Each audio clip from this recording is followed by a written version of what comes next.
Assalamualaikum warahmatullahi wabarakatuh. Alhamdulillahilladzi arsala rasulahu bil huda wa dinil haqq liyudhhirahu 'ala ad-dini kullihi wa kafaa billahi shahida. Asyhadu an la ilaha illallah wa asyhadu anna Muhammadan 'abduhu wa rasuluh. Qala Rasulullah sallallahu alaihi wasallam. Bismillahirrahmanirrahim. Ala wa inna fil jasadi mudghah idza salahat jasadu kulluh wa idza fasadat jasadu kulluh ala wahyal qalbu. Ketahuilah sesungguhnya di setiap jasad ada segumpal daging.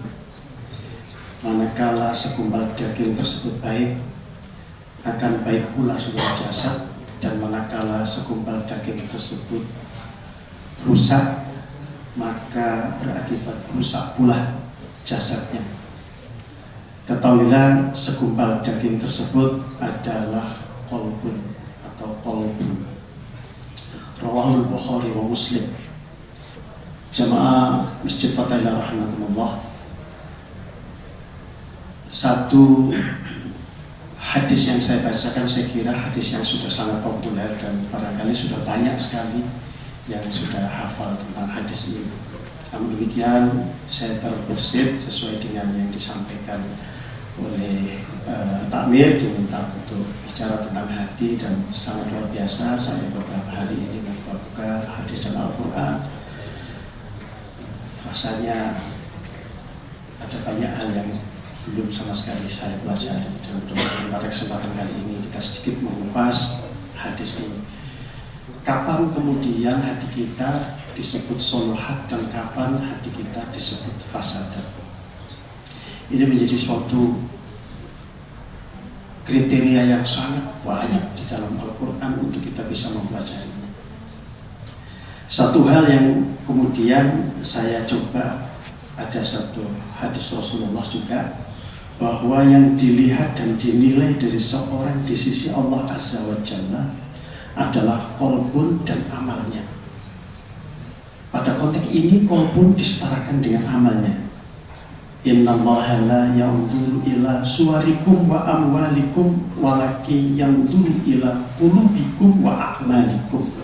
Jadi makna diterimanya amal itu disetarakan dengan apa yang disebut sebagai qalbun yang disebutkan di dalam hadis tadi.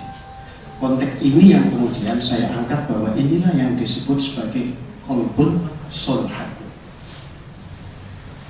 Bapak dan Ibu sekalian, pada banyak ayat Al-Quran ketika bicara amal biasanya tidak dilepaskan dengan bicara iman dan amal soleh. Kaitannya dengan itu tentu adalah kemuliaan manusia di sisi Allah. Sesuai dengan surat Al-Hujurat disampaikan, inna akramakum indallahi atqakum, bahwa orang-orang yang beramal dan diterima Allah itu sebenarnya adalah orang-orang yang bertakwa, dan orang yang bertakwa adalah orang yang mulia di hadapan Allah Subhanahu wa taala. Nah, ini yang saya sampaikan barangkali ini, mohon maaf, saya katakan bahwa inilah barangkali yang disebut sebagai hati yang sholihah. Ketika disandingkan dengan amal, maka hati ini merupakan bagian dari amal-amal yang diterima oleh Allah Subhanahu wa taala.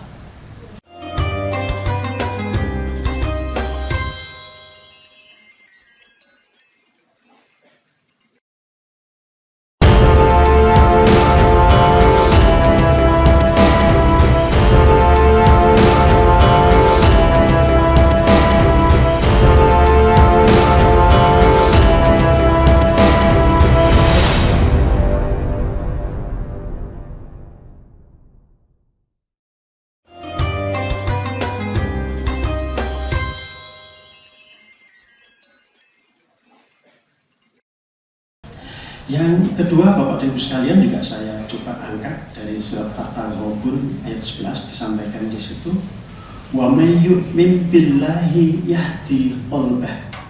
Barang siapa beriman kepada Allah, niscaya Allah akan memberikan petunjuk kepada qalbunya.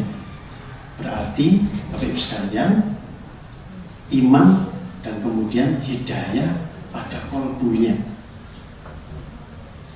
Satu yang ingin saya coba cermati bahwa sesungguhnya petunjuk itu, hidayah itu masuk melalui qalbun, tidak melalui akal kita, tetapi masuk melalui qalbun, qalbu kita. Berarti Bapak Ibu sekalian, qalbun merupakan kriteria persyaratan masuknya sebuah keimanan ke dalam jiwa seorang jasad manusia yang disampaikan di dalam hadis yang di atas tadi. Ini adalah yang saya coba angkat dari yang kedua. Berarti barang siapa beriman kepada Allah, niscaya Allah akan memberikan petunjuk kepada qalbunnya. Maka hidayah itu masuk melalui orang beriman dulu, yakin dulu, dan kemudian masuk melalui qalbunnya. Ini barangkali yang disebut sebagai qalbun salim. Bapak dan Ibu sekalian, sangat banyak ayat-ayat yang disebut di dalam Al-Quran tentang qalbun salim. Dan ada ayat yang ketiga,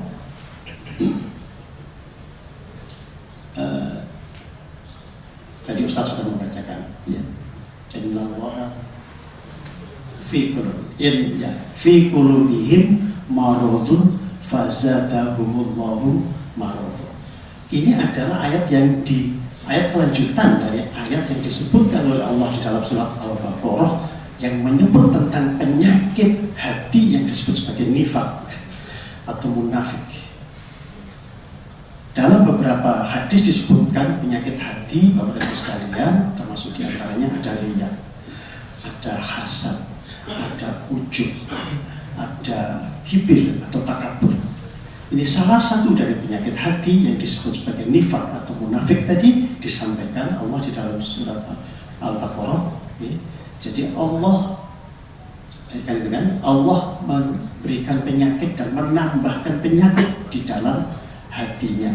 Maka Bapak Ibu sekalian, sungguh penyakit hati ini ngapunten luar biasa, menjadi satu ganjalan penghambat dari yang diterimanya amal-amal kita.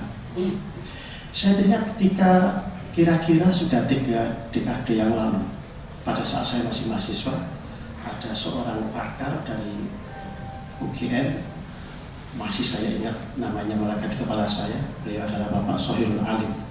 Beliau ahli kimia dan beliau kemudian membuat satu hipotesa terkait dengan bagaimana kebersihan dan kekotoran hati dan bagaimana penyakit-penyakit hati itu bisa masuk dan menghambat hidayah masuk ke dalam diri seorang manusia. Nah, ini juga nanti juga yang akan saya sampaikan karena ada ayat Al-Quran yang terkait dengan itu. Bapak Ibu sekalian, Bapak Sohirul Alim waktu itu kebetulan kami masih jadi aktivis di Masjid Terbatah dan kemudian kami undang dan beliau mempresentasikan di student center yang sudah dibongkar menjadi gedung baru yang akan diresmikan Pak Rektor. Itu membuat satu alat tabung hampa, diberikan baling di dalamnya, kemudian ketika diberikan sinar, baling itu berbuka secara cepat, secara dinamis. Yang beliau juga sampaikan itu hampir mirip seperti nurnya Allah yang digambarkan dalam surat An-Nur ayat 35.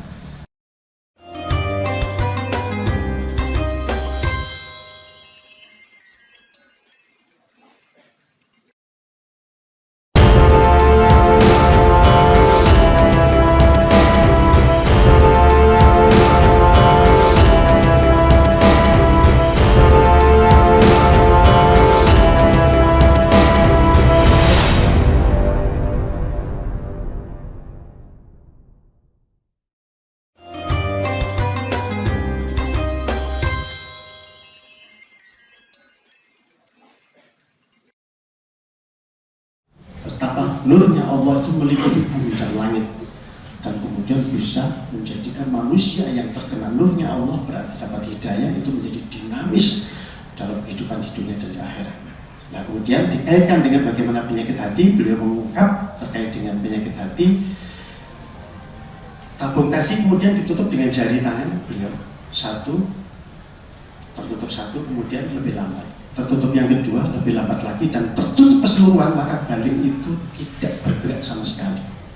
Kata beliau, titik-titik yang menutup tadi itu adalah noda-noda penyakit hati, diantaranya adalah ada nifaq, ada riya, ada ujub, ada hasad, ada kibir, yang kemudian menjadi ganjalan hidayah bisa masuk ke dalam diri seorang manusia. Nah, Bapak dan Ibu sekalian, terkait dengan hal ini juga saya bacakan, ini ada hadis dan kemudian ada Al-Quran. Jika seorang hamba berbuat sebuah dosa, maka akan ditorehkan sebuah nokta hitam di dalam hatinya. Tapi jika ia meninggalkannya dan beristighfar, niscaya hatinya akan dibersihkan dari nokta hitam itu tadi. Sebaliknya jika ia terus berbuat dosa, nokta hitam akan terus bertambah hingga menutup hatinya. Itulah dinding penutup yang Allah sebutkan dalam ayat. Sekali-kali tidak demikian, sebenarnya apa yang selalu mereka kerjakan itu menutupi hati mereka. Quran surat Al-Mutaffifin ayat 14, dan ini hadis diriwayatkan oleh Tirmidzi dan Ibnu Majah, dihasankan oleh Syekh Al-Albani. Bapak dan Ibu sekalian yang sangat kami hormati, ini barangkali kemudian yang kita sebut sebagai fa'idha fasadal jasadu kullu. Maka kemudian apabila hatinya sudah terkotori, menutup hidayah, dan kemudian di dalam diri seseorang tadi itu akan gelap, tidak mendapatkan hidayah Allah. Na'udzubillah, tsumma na'udzubillah. Pertanyaan berikutnya Bapak Ibu sekalian, yang terakhir, tapi saya kira tidak akan kita jawab, hanya sebuah pertanyaan. Apakah penyakit hati ini tinggal dalam diri seseorang hanya sebagai penyakit hati, ataukah bisa berlanjut sebagai penyakit fisik ataukah penyakit jasad? Barangkali ini menarik untuk kita kaji bareng-bareng. Saya kira kita perlu mendatangkan ahlinya, bukan saya, kita perlu mendatangkan ahlinya. Apakah kemudian penyakit hati tadi mampu berimplikasi kepada penyakit fisik? Ini sebenarnya juga bagian dari Pak Rektor, karena Pak Rektor adalah medical science. Jadi saya kira perlu sekali kita kaitkan bagaimana penyakit hati kemudian berimplikasi kepada penyakit fisik. Wallahu a'lam bishawab. Mohon maaf Bapak Ibu sekalian, ini yang bisa kami sampaikan, yang bisa saya sampaikan.